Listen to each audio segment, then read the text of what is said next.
pensez de cette manifestation? Alors, ce que je pense de cette manifestation, c'est un mouvement populaire profond, important. La preuve est là. Et nous espérons donc obtenir satisfaction de nos revendications. Voilà. Lesquelles?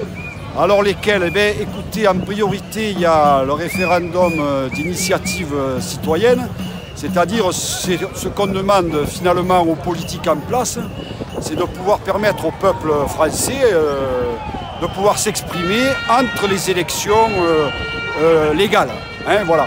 C'est-à-dire que le peuple ait son mot à dire sur certains sujets de société, politique, économique. Voilà.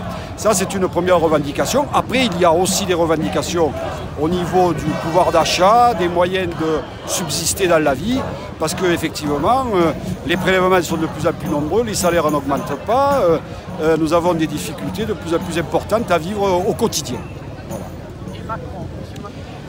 Eh bien, écoutez, Macron, pour moi, alors je ne sais pas personnellement, je crois que c'est un président qui a été élu d'une façon un peu tarabiscotée, disons.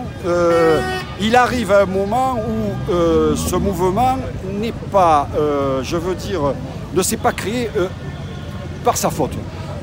Ce mouvement, il a été, si vous voulez, amené par des problèmes qui datent de plusieurs années et même de plusieurs dizaines d'années. Monsieur Macron a été élu, il a fait une politique effectivement un peu plus sévère que ses prédécesseurs, et c'est ce qu'on appelle qui a fait déborder la goutte, qui a fait déborder le vase. Voilà. Il est donc responsable puisqu'il est président de la République, mais ce mouvement vient de beaucoup plus loin, c'est un mécontentement qui est quand même venu de plusieurs années en arrière, où effectivement les charges, les taxes sont augmentées, les salaires n'ont pas augmenté, les retraites non plus.